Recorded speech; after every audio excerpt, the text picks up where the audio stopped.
go around as people are joining. They can kind of hear where everybody's from, and I will start with Mandie. Hi guys, I'm Mandie Boothe Ollinger. I am from Amarillo, Texas, and I've been in practice for 10 years, owned my practice for almost 6, and I have 2 precious little boys. Are you a general dentist?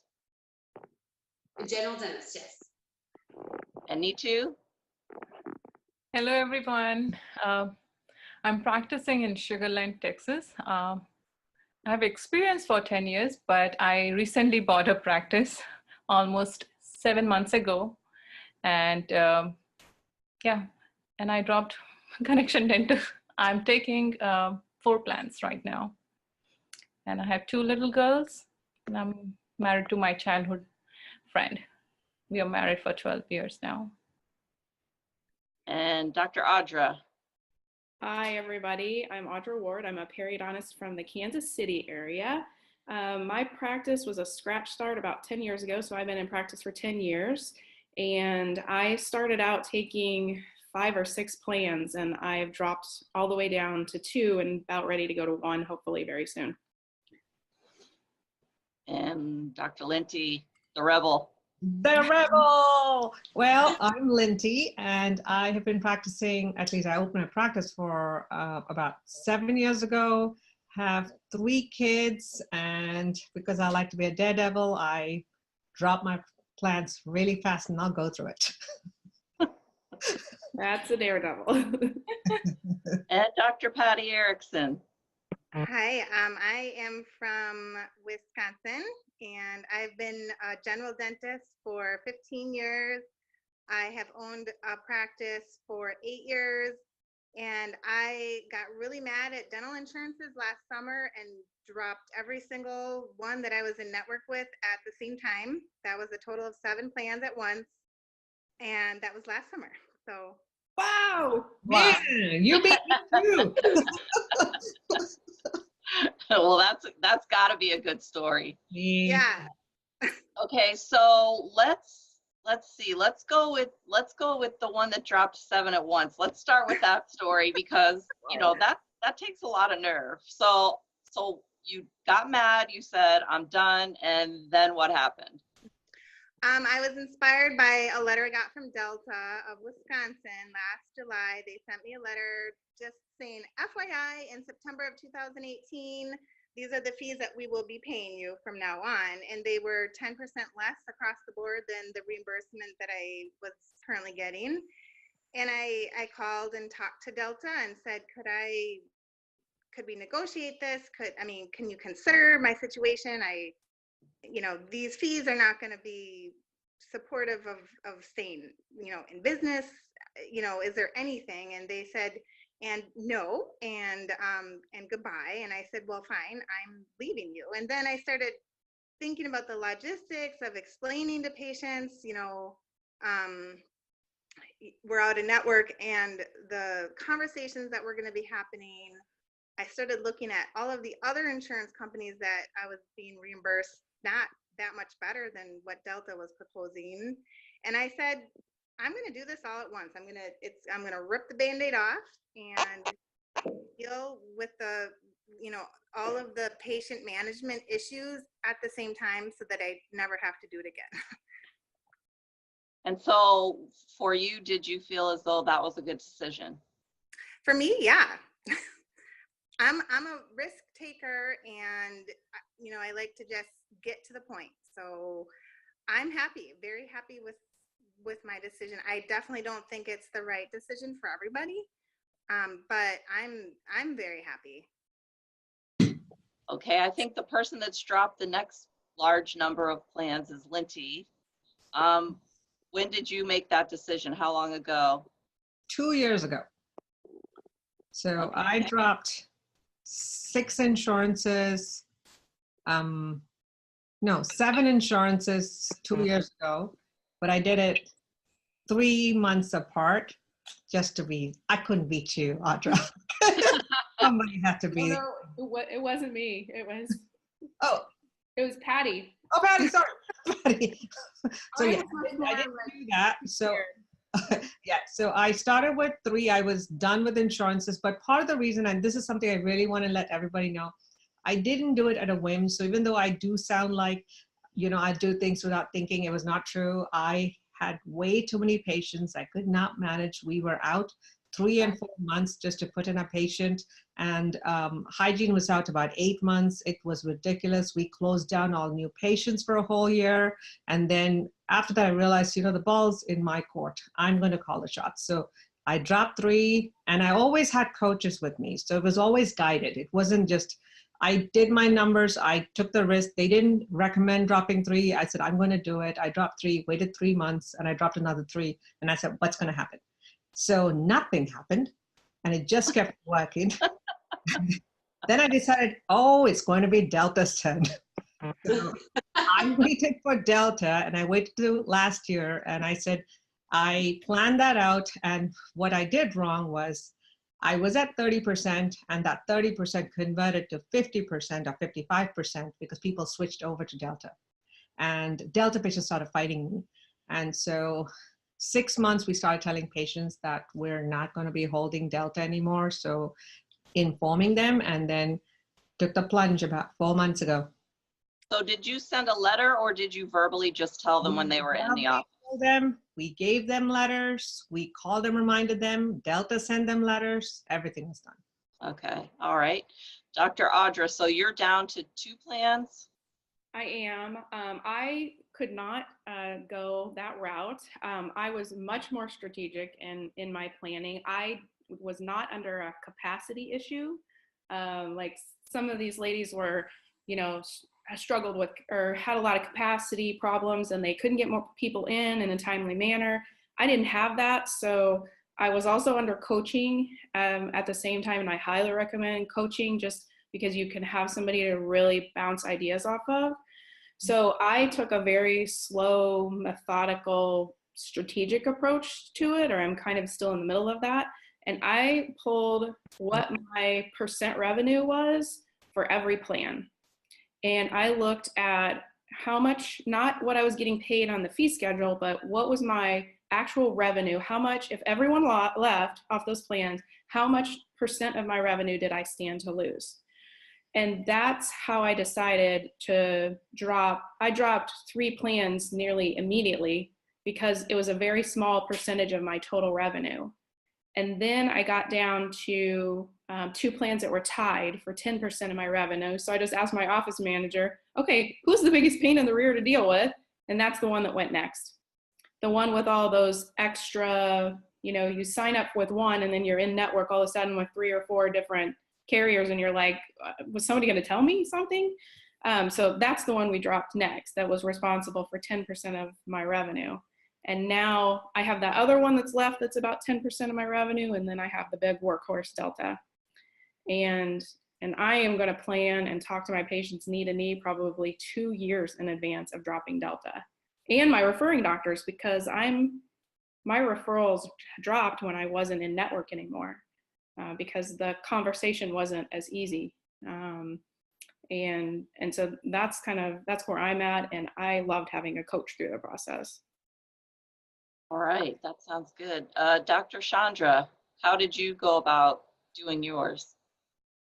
Okay, so I recently bought a fee-for-service practice. I bought a practice which was established for 17 years, and it was a healthy practice. So I got good number of active patients in the practice. I bought it like 7 months ago, but I was scared because everybody around me keeps saying, you need to go in network in order to survive, because now this dentist is retiring and she's mostly cosmetic, and you're gonna go and you're gonna lose 20% of patient and all those kind of stories. And I'm like, okay. And some of the patients, like some of the mommy dentists, actually one of them who was mentoring me, Dr. Meghna, she told me, you know what, give your try, okay, with what you have in your hand.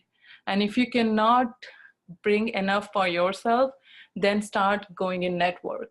So what I did, I just followed her advice because she is fee-for-service. So I would rather listen to somebody who is already there than somebody who is not there and trying to be there. So I decided to listen to her, only one person. So she said, and but I was a little skeptical as well. So I got in network with, the seller was in network with Delta and Cigna. So I got in network with Blue Cross Blue Shield, and then Emeritus and Connection Dental. So total 5. What I realized that I was not getting any new patients because of getting in network with other 3 insurances. In fact, my fees went down. So in the month of January, I got really mad at Connection Dental because they never told me it's an umbrella plan. And after 3-4 months later, I started realizing that there are like different carriers which are attached with Connection Dental. So I just sent them a letter. I said, you know what, you're not honoring like what you presented me on Connection Dental, like the main insurance. They changed their fees, like all this little insurance which are under this plan, their fees were much lower. So I'm like, I'm not gonna go and negotiate with everybody. Either you honor me what you actually did for Connection Dental, or I'm just gonna drop. And I just dropped it.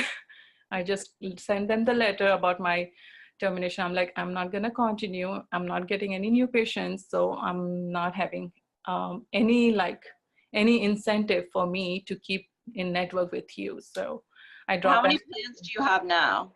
So now I have 4, and I negotiated all the fees with all those plans because they all were premier fees. So I have total 4 at this point: Delta, Cigna, Blue Cross Blue Shield, and Emeritus. So my next is gonna be Blue Cross Blue Shield. Yeah. Yeah. Okay, Mandie, how about you? Well, I was honestly in the same position as Dr. Letty. I bought into a practice that was all all in network and the DHMO. Oh, Yeah. I mean, y'all. And so the minute that my partner decided she was going to retire at 40 was the minute that I said, I'm done. I'm done. The day she retires, I will be out of network with all but Cigna and Aetna. And that was September 27th, 2018. And y'all, like, when you're doing an extraction for $85, you're making money, you're losing money. Yeah. And if I'm going to lose money, or if I'm going to pay a patient to take a tooth out, even though I genuinely love what I do, I'm going to stay at home with my kids. I'm not going to work for a negative number. And that was the point where I was like, I got really mad, like Dr. Patty did, where I was like, oh my gosh, I'm done. I'm done. And so I dropped everything. I dropped 7 insurances. One of them was a DHMO, which was the 35% of my patient base. Now, when you say it was 35% of your patient base, did you calculate if it was actually 35% of your revenue or just the number of patients? Just the number of patients that had been seen within the last 2 years. Yeah, but it probably wasn't 35% of your revenue. Not if you're getting $85 for an extraction. Exactly. Exactly. And that's why I was like, I was scared, but I was like, I'm not. What if I could work half a day and make the same amount of money I am now? Okay. Exactly. You know? Yeah. Well, I'm probably the opposite of pretty much everybody out there. I owned 2 fee-for-service practices. One was a startup, and one was a purchase. And I took a beating during the recession. And after you see your numbers go down 40%, you start signing up for everything under the sun. So at one point, I believe I was up to 13 plans.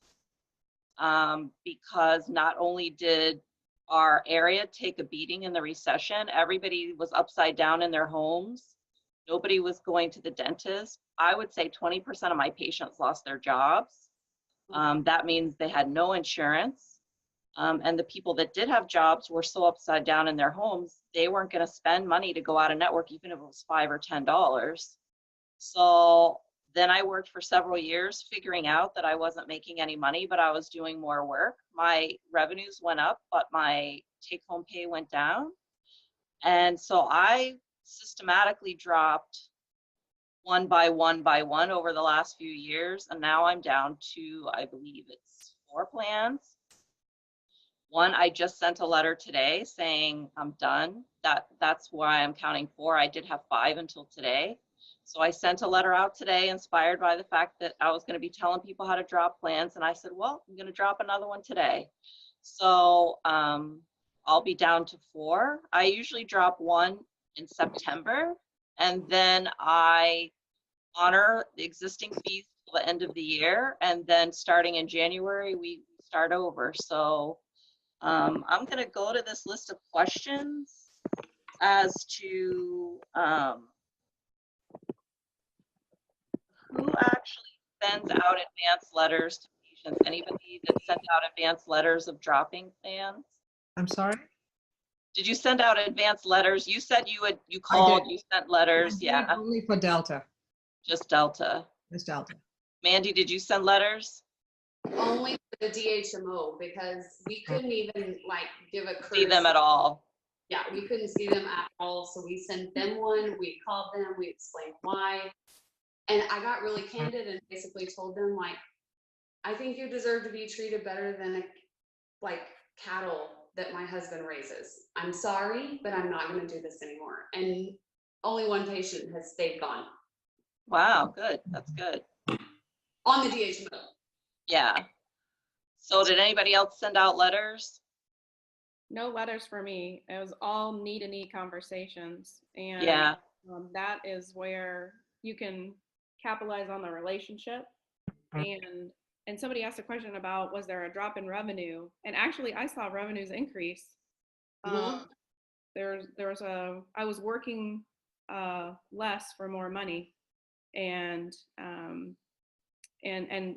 you know, now it's getting scarier and more challenging, but it's those knee-to-knee conversations that have allowed me to retain some of those patients. Not everybody has stayed, but most people have, I think. So of all of you ladies, did anybody have a moment where you had a bad month and you went, oh, did I make a mistake? Okay, two people. Okay, well, that's good. That's good for people to know out there, though, that they're trying to. Let me chime in there for a second. So to say, did you have a bad month? So the truth about what happens is you might have a drop in your number as per production as you see, but you actually collect at a higher collection. So you actually make better than you've ever made. So that's the funny part. When you look at your number, you might look at a lower number, but you're collecting at a higher percentage. And that's actually way better than what you ever did. Right, right. That's true.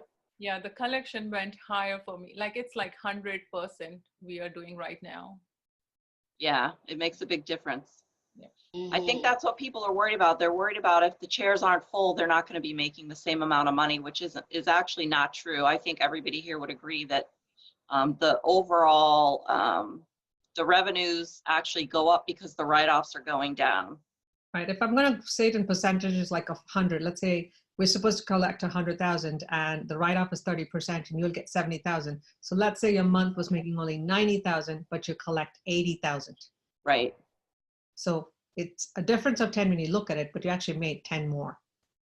Right. I never look at production as a daily or a monthly or a yearly goal. I don't even post my production numbers, but I only do that as analyzing when I'm analyzing plans. That's the only time I look at production.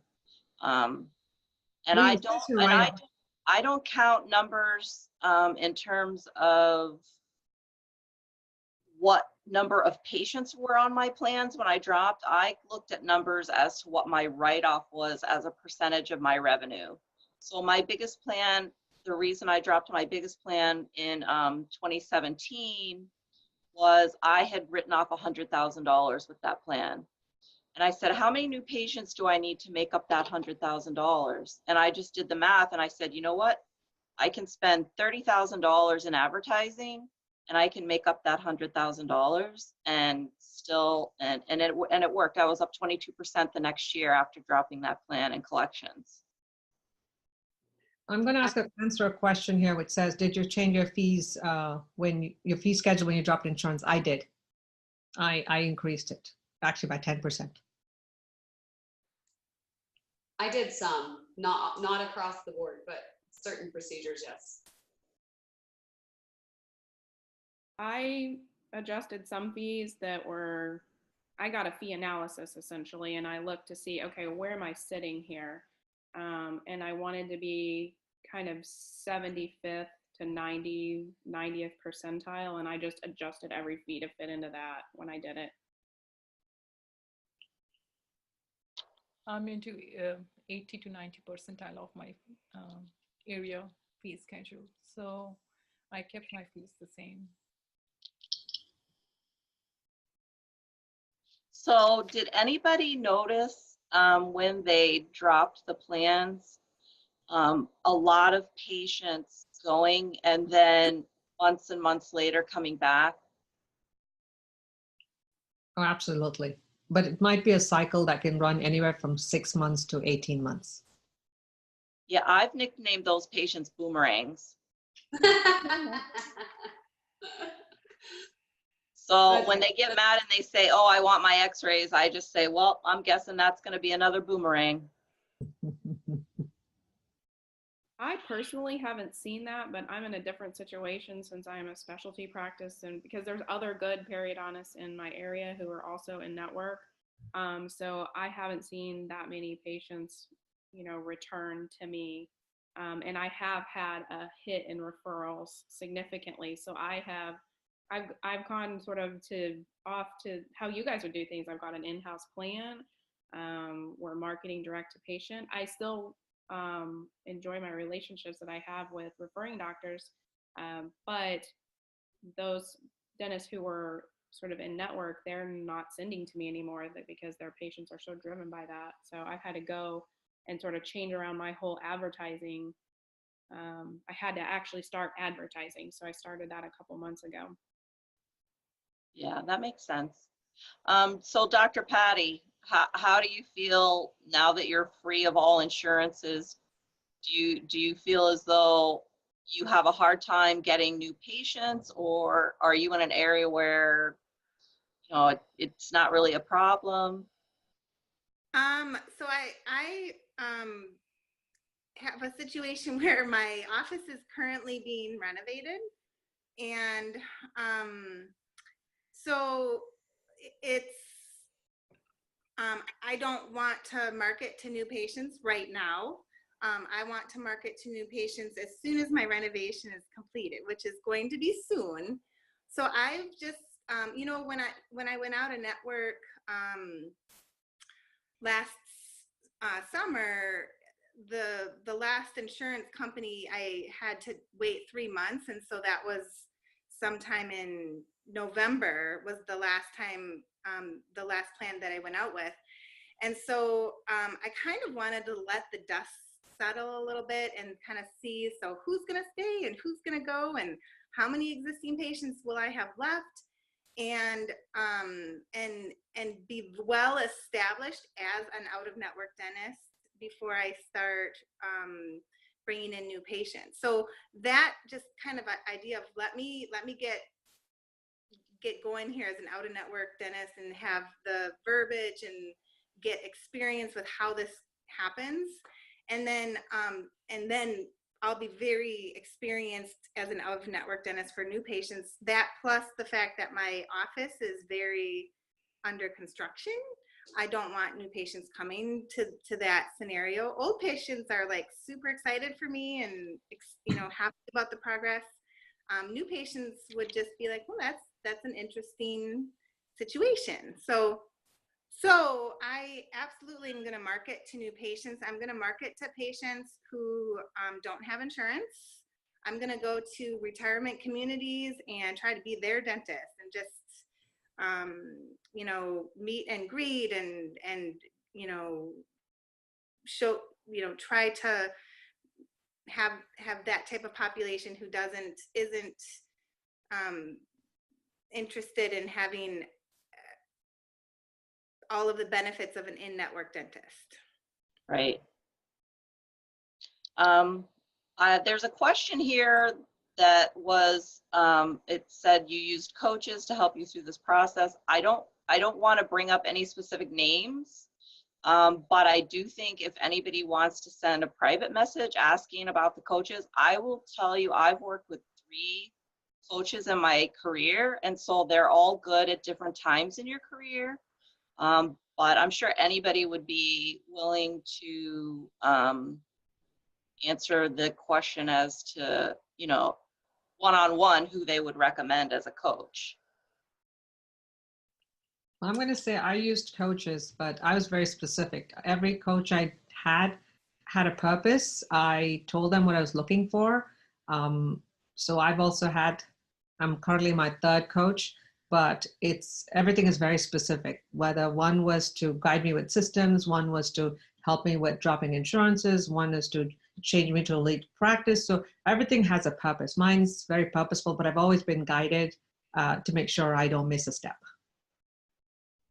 I've had one coach. I started looking at coaching about 3 years out, and then after my 2nd baby at 5 years out, I called the broker to sell my practice. And so I was trying to decide, I'm going to sell or I'm going to get a coach. And I decided I would get a coach, and that 1.5 to 2 years, I was up significantly in revenue, nearly 30%, just from developing systems and getting the right employees in there, having the confidence to drop plans. They said, what's the worst that's going to happen? You have to go back and network. That's not a bad thing. Don't be scared to drop it. Just do it. And I did it, and I was like, but I can't, you know? And the coach gave me the confidence to believe in myself. And that was really what I needed personally. Anybody else have a comment on coaching? Patty just got mad at the insurance. That's all it took for her. Yeah, my coaching was, I don't know, my husband and my BFF, Megan, who's also a dentist. So, you know. Maybe we should have a Q&A, a poll. When anybody wants to drop a plan, just put it on the MDIB website.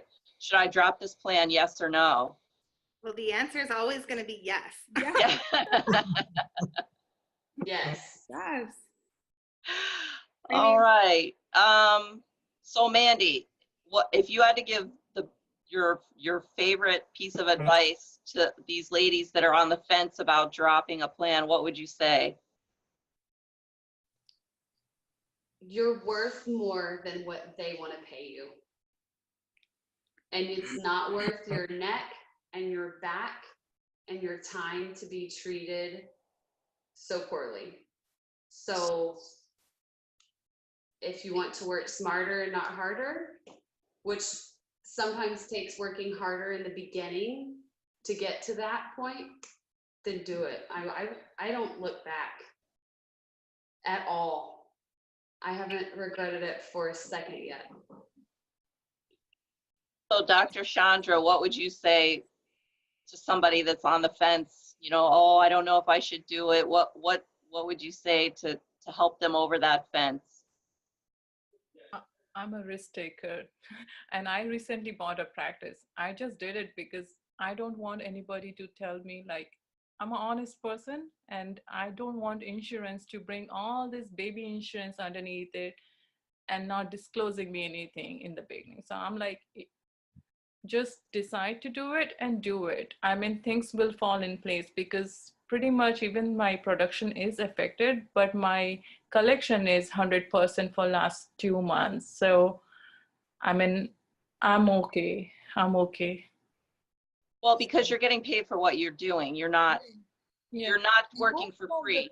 Patients, like, here's the thing, most of the patients, if you make them understand why you're doing what you're doing, they will be okay. I mean, they will understand. It's not like, as you said, Dr. Mandie, I did the extractions and I did the prophy even for $5 when I was working as an associate. So, I mean, it's not worth kill our back to do such kind of prophies. And we spend only 15 minutes, literally. So why to do that? Even you're not happy, I'm not happy.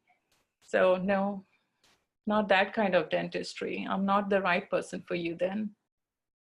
That's a very good point to tell. And somebody just asked that, like, what are you telling your patients? And it's, look, I can provide you a very comprehensive care, or I can treat you like a puppy mill. I don't want to do that, and I'm not going to do that. You know, it's just not fair to you or me. I'm going to sleep well at night, and I want to know you're taken care of fully. I'm going to read a chat that somebody posted a question. It says, pediatric specialist here in competitive area. Any advice on starting the process and dropping networks? We have nearby pediatric dentists who have dropped insurances, and they have come to us, so we're nervous the same will happen. So I'm going to say this is my response based on what I see with a lot of other dentists, and that is the worst plans in every zip code spread like cancer. And that's because dentists one by one start to figure this out, and they say, oh, wow, I'm losing money on this plan, so I'm going to drop it. Well, then the patients, the boomerangs, are going to run out like little bugs into the street looking for a new home to invade. And they go in and they start clogging up other people's schedule. And I will give an example. In my area, in my zip code, we have 26 dentists. And I'm pretty sure everybody's probably had at least one or two patients on it used to be called TRICARE, the military dependent schedule. It was called United Concordia. I don't know if it still is, but I dropped it years ago when they denied a crown. And that was my moment of, I wadded up the paper, I threw it in the trash, and I sent the letter that day. But now in my zip code, it's probably been 5 or 6 years, there's not one private office that takes that plan. So if everybody bands together and says, we're not going to do this, there's only 4 offices out of 26 that take the plan in my area, and they're all corporate owned. So what happens if you open a practice down the street and you're taking like 40% less? What's going to happen? You're going to be inundated by those patients, because right now those patients are driving 20, 30 minutes to find an office if they don't want to go corporate. I don't know if anybody else is in an area where that's happened. Does anybody else have that experience? Yes. And then it's like the DHMOs that I was telling y'all about. I mean, even not those, but now the only people in Amarillo that accept those are the corporate. Well, there's one corporate, and all of them have come running back. Yeah, because the patients have no choice. They figure it out.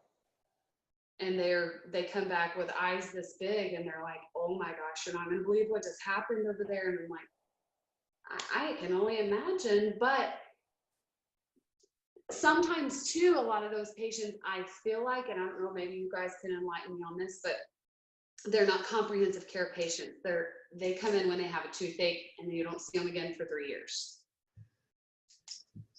I don't even know why they pay for dental insurance, to be honest.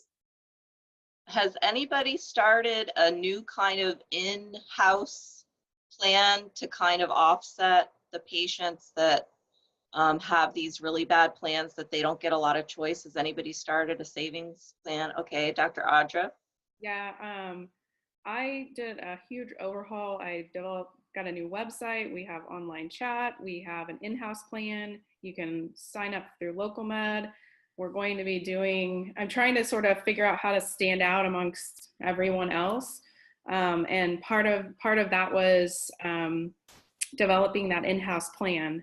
And we have a lot of people who are interested in that. It hasn't grown to the volume that I want it to, but I can see that people see value in that and not having to deal with the insurance company basically telling them what to do. And in perio, it's almost worse than if you were a GP. You know, 1 year, if you did more than 2 soft tissue grafts in a quadrant, you had to do them all for free. So, I mean, and I don't think general dentists realized that that was happening to us. And that was a Delta rule. I mean, we have rules now that you cannot do a maintenance in your practice until it's been 90 days post-surgery. And if you do one type of surgery in one quadrant, like an osteosurgery to treat periodontal disease, then you have to wait 36 months before that patient can have any other type of surgery, like a connective tissue graft.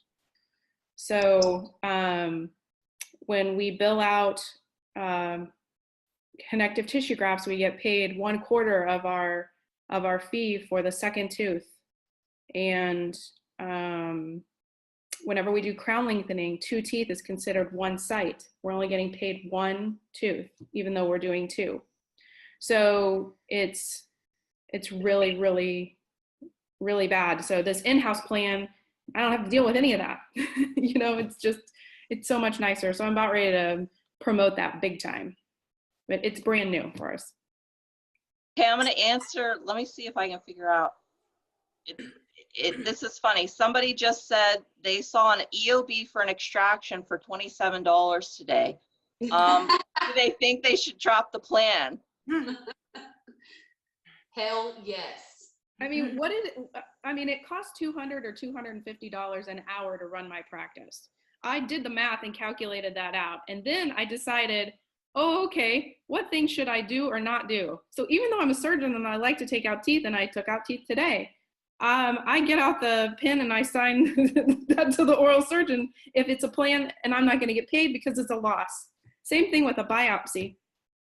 You know, I'm still doing them because it's the right thing to do, but a lot of times I want to refer those patients because actually it's a loss to the practice. I'm tired of it. Yeah. Everybody's tired of it. So we're getting a lot of questions about sending the letters, and I know Dr. Linty sent letters and called and sent letters. What would you say was the most important thing that you put in your letter? It was already pre-made by the coach, so all we did was my name to it and their name to it. But we did do need-to-meet conversations. We talked to them. We explained. Some people were upset. They said, you know, we're gonna have to leave. I said, you need to do what you need to do. But I said, you know, I'm always here. If you want to come back, I'm here. If you want a second opinion, I'm here. You know, you can just call me. Don't worry, no charge to you. So I open the doors a lot, which make people comfortable. So I do have some patients that go elsewhere, and sometimes they send us emails and say, what do you think? And I'm thinking, you're a nut. But, but I'm like, I'm going to answer the question like a good person. And it really sends out goodwill. Like they are like, you're still there for me. And even though it's just a few months, I'm going to say people head on out sometimes. Some people have left. Many people are staying, which is very ironic. I really thought I would have, I'm telling you, my practice was about 55% Delta when I dropped it 4 months ago.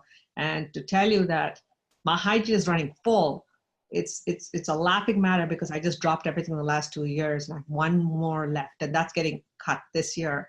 And I don't think, I just go forward. And to give a letter, it's nice to have a guided letter. I can try to find my letter and send it out to help people. But the truth is, it's really important that you have a conversation with the patient. Your hygienist needs to talk. You need to talk. Show them love. Let them feel like, you know, they're an integral part of your, you know, your family. And it makes a big deal. And I think I don't think you have to worry about the letter. Letter is almost just a formality to remind them. I had to go to the why. You know, tell patients, why am I doing this? I have to pick poor materials. I can't spend very much time with you. I have to herd you in and out of here. You know, I can't breathe. You know, it's you know, they're making me almost, they wouldn't say this, but they're asking me to almost commit malpractice. I mean, I know what the literature says about various things. They're asking me to commit malpractice. They're basically saying, oh, no, you're not committing malpractice. You just have to do it for free. You know, it's inclusive. Well, my hygienist doesn't work for free. You know, I had to go tell patients, okay, why am I doing this? I'm doing this because it's not in my patient's best interest. So, and that really has worked for me, and being very nice and open and saying, you know, we're here for you when you're ready to come back. If you'd like to, we'll welcome you back. So Dr. Erickson, did you have a lot of pushback after you drop? How long did it take before people stopped kind of saying what's going on? 6 months. And I still have daily conversations about what it means that I'm out of network to you as you know, a patient with a specific plan. What does this mean? And I know a lot about the insurances, and so I can answer those questions. My insurance coordinator puts the insurance plan into the document center. So I just click on that and I can go through and answer questions. If I don't have time, she can. But what I wanted to say about letters is that, you know, if you don't know this already, Delta Dental sends out letters 2 weeks after you drop their plan. And the letters are, can misguide the patients. The letters definitely make patients think that you decided to drop their plan kind of almost maliciously, like they're like your dentist is out to get you, they're trying to trick you, and so you need to, don't go back there, you need to find a new dentist. And here's a list of patients who, you know, of dentists who are in network. So they send out these letters, and again, I didn't plan to go out of network, I just did it. I mean, I got a letter from Delta on a Thursday, and I sent the my dismissal or my out of network status change on a Monday, and so I didn't send out any letters to patients. Those patients got the letter from Delta 2 weeks later, and I was bombarded with angry patients. I got angry emails, I got angry phone calls. People are like, why are you breaking up with me? Like, you know, Delta told us that you don't like us anymore and you're breaking up with us. So I spent hours and hours and hours on the phone. Delta sent me a list of all of the patients they were going to send a letter to. So I called 2/3 of those patients myself. My front desk person called, you know, a handful of them. And then if I called and didn't talk to them and they came in for a visit, I spent time explaining. And so I've had patients who are Delta patients who are still with my practice say to me, thank you so much for that phone call. You know, you called at just the right time. I didn't know what to do, and your phone call made me feel so much better. So I think a letter could fit into that category of making your patients feel better. But I think a phone call explaining to a patient the scenario and what it means to them and their family with their plan is maybe even better than a letter. All right, I'm going to just chime in for a second. So when we sent our letter, we actually gave it to them by hand when they were talking to us. And we also showed them the letter and said, this is what Delta is going to send you. And we attached it to our letter, you know. So like they're going to show us that we're not in network and we can't take you and stuff like that. Well, we can. And, you know, so we attached our letter to their letter. So that's a preview of their letter. That's So, awesome. That is awesome. yeah. So there's a lot of questions regarding how you collect patient portions if you're not in network. Questions regarding, do you pre-D or do you not pre-D, or do you just overestimate that? Does anybody have any advice on how you estimate patient portions once you're out of network? We estimate them. We take sort of inventory of the EOBs that come back, and then we can put that into a coverage book in our computer system. And we utilize that coverage book to estimate what copays are going to be. And if we're really concerned that they may, you know, deny something, then we'll pre-D it. But we put it into the coverage book so we can make a pretty good estimation. And we overestimate occasionally when we don't feel like we can figure it out. I'm going to say I do the same, but except for Delta, we collect ahead. Well, yeah. We tell them that they're not going to pay us, you pay us, but they'll pay you. So yeah. Delta. And then when they get mad, sorry, Dr. Audra. It's okay, but Delta and Blue Cross are that way for us. So we have to collect ahead on those. Go ahead. And patients get upset because they're like, well, I have insurance. Why do I have to pay ahead? I just or my office manager actually casually tells them that basically their insurance is nothing but a coupon book. And unfortunately, you still have to bring money to the grocery store, even if you have a coupon. So, you know, they're going to pay you back like a rebate, but they don't pay us, you know, like they're going to pay you. And then the patient's like, oh, I'm going to get the patient or the check in the mail. Well, yeah. So do you want to bring it to us or mail it to us? Because that's not going to work in the back of our heads. But at the same time, the patient's like, oh no, I want to deal with that. I'll just pay you. So you just kind of have to phrase things correctly to the patient and make it make sense to them. So we just say, we tell them that your insurance company decided that this is what they want to do and they're trying to be mean. So we say, you know, you don't want to play nice and they are trying to find ways to, you know, separate us, and we're going to still work together to help you get your money, but they want to make it a little harder for you because it's your insurance company and I'm trying to help. So we're going to let you pay us and you can get I feel like you do this for a living, Dr. Linty. You need to just take on insurance. Right? I should, right? And then laugh at it. Good. Yeah. Because I think I'm good. No, you're good. Yeah. So Dr. Chandra, how do you determine their out-of-network portions, or do you charge full fee up front? You know, as Dr. Audra said, we have a coverage book and we go with like what their previous EOBs were like, and we collect upfront.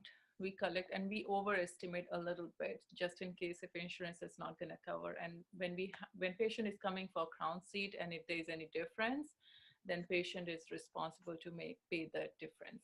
Most of my patients actually this practice is mostly 60% insurance and 40% cash.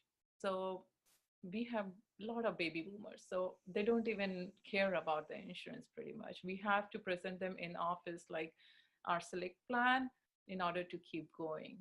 So we don't have to think about too much of insurances. Most of my dentistry is coming from baby boomers, so it's little different practice there. So everybody should move exactly to Sugar Land, Texas next year. We have like 19 dentists in my zip code. Sometimes the patient goes like, in the next trip there's a dentist, they'll go there and then they'll come back, oh, we went to the wrong dental office, because they get lost sometime. But yeah, we don't do pre-Ds, and if something get denied with the insurance, we tell the patient, we take multiple intraoral pictures for the patients. So we do a lot of education for our patients. We spend good amount of time with comprehensive examination for our patients. We take pictures of every cracked tooth and everything that we can show them. And in insurance, we always tell that this is an estimate from your insurance and this is a benefit plan. So there's no guarantee that insurance is gonna pay 40% of this crown to you or to us, but we will try to maximize your benefits. If they pay, good. If they don't pay us, then this is your responsibility. So if they don't pay us, then we send the patient statement. And most of the patients, they actually pay us back. Like in the beginning, when I was out of network with Delta, they sent some checks. I got the Delta bulk check after 3 months, the whole patient's like 3 months of bulk check. Because in the beginning, everybody was like, Delta is gonna send checks to the patient. So for first 2 months, I would say like precisely 2 months, I did not receive any payment from Delta. And I was like, goodness, I worked so hard for first 2 months and received 0. Then after 2 months, the Delta sent me all the payments in a bulk check, and the patient who received their payment actually come to the office. They came to the office and they handed the checks to me. So, but there were a few patients who just took the check, cashed it, and never came back. We called a couple of times. They never picked up the call. It's okay, but there were not many. I mean, they're not gonna buy anything. Like, it's okay. They just moved on and they took the like $200 for the exam and cleaning. I mean, it's okay. I don't need those kind of patients. I need some loyal patients for myself. So, So what about you, Dr. Erickson? Did you have a lot of problems estimating or collecting after? I do pre-D everything. Anything that's in my chair, I pre-D for. So I know exactly what to collect, and I have been allowing patients to bring checks to me, you know, and sign them over to me from Delta. But that is one of my idea, is to maybe show patients that you really do get checks from Delta, and after one round, say, okay, so just like last time, you're going to get that check. For your convenience, you could just pay me today. Right. And so to be able to show a patient a predetermination that says, okay, Delta will be paying X and your portion is this, Delta sends you this check. Do you want to just take care of the whole thing today? That is what I am moving toward. And I, at the very least, collect the patient's portion, which I have literally in writing and can get the exact amount. And so I collect that before the patient comes back to sit in my chair. And so I've had to work really hard on making sure I'm predetermining the exact thing I'm going to charge out for. But you know, that's how I've been operating so far. And it works pretty well for, you know, for my patient population. It's nice to prove to them, you will owe this, and that is what we're collecting. All right, well, we got about 10 minutes left. Let me check another question here. So I think we've answered a lot of these already for people that were listening. Here's one that we have not answered. Did anybody have to cut staff after dropping plans? No. No. So nobody's, hey, it's unanimous. It's unanimous. And has anybody, after dropping plans, had to go back to a plan and beg for forgiveness? No. No. I've thought about it. Unanimous. It's unanimous.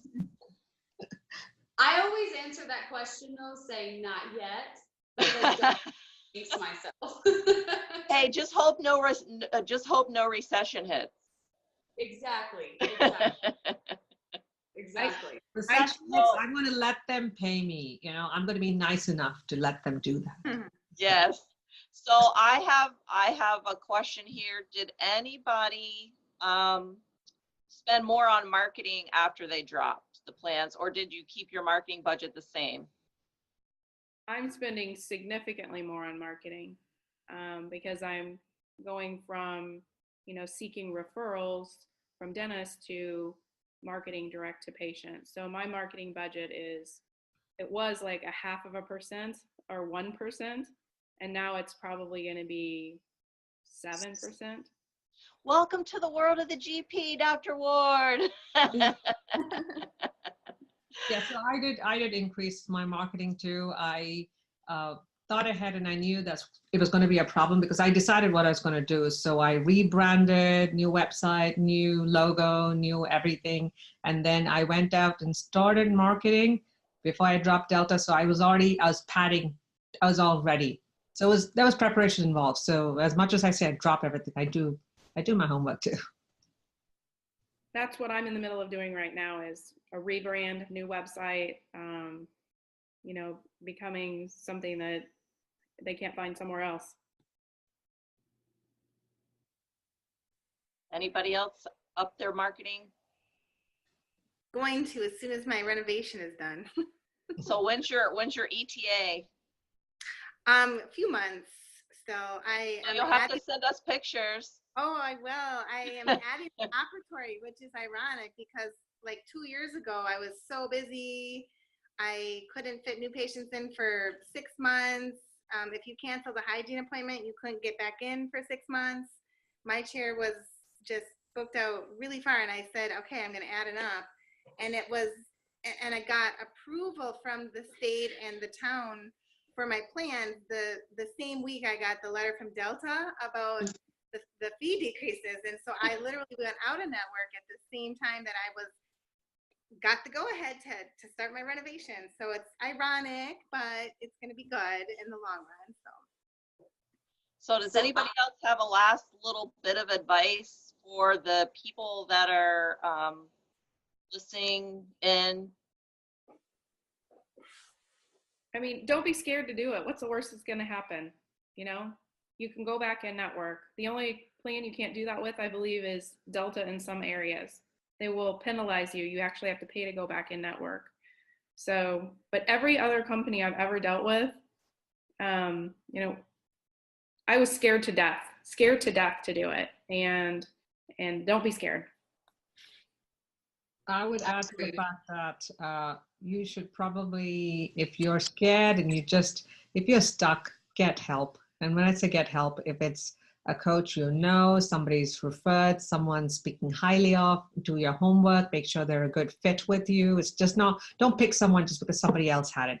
Find out what really made a difference to them, how they improved their numbers. Use them and tell them when you are interviewing them that this is your intention. How would you help you through that process? And I think having help and guidance, I would never say, don't be too proud to ask for help, because the funny part is you can succeed. So why would you want to think you know everything? Because that's why they're there. Anybody else have any last minute words of some peppy advice? You'll be happy you do it for sure. Yeah. You will. Yes. Dr. Chandra, you look like you really could give us a little piece of peppy advice. Just hoping like everything's gonna be good, but so far everything is going good. And I'm honored to be here today with all of you ladies. I myself learned a lot, so it's gonna be great. You worth more than what you're doing right now. Yes. You're worth more. I think that's a really good take-home message for everybody. You're worth more than what you're doing. Don't, as Dr. Mandie said, don't ruin your back and your neck for an $85 extraction, or as somebody typed in, $27 for an extraction. That's insane. I think I'd rather sit home and make nothing on Facebook than $27 for an extraction. I had a patient today, I did an extraction. I said, oh, it looks so easy. I could have done that myself in my garage. I said, well, it was easy. I had the right tools and 25 years of practice.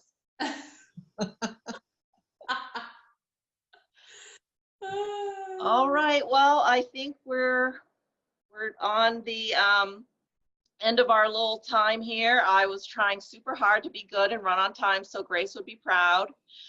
Thank you to Dr. Mandie Boothe, Dr. Neetu Chandra, Dr. Patty Erickson, Dr. Linty John-Varghese. How do you say Geisa? There you go.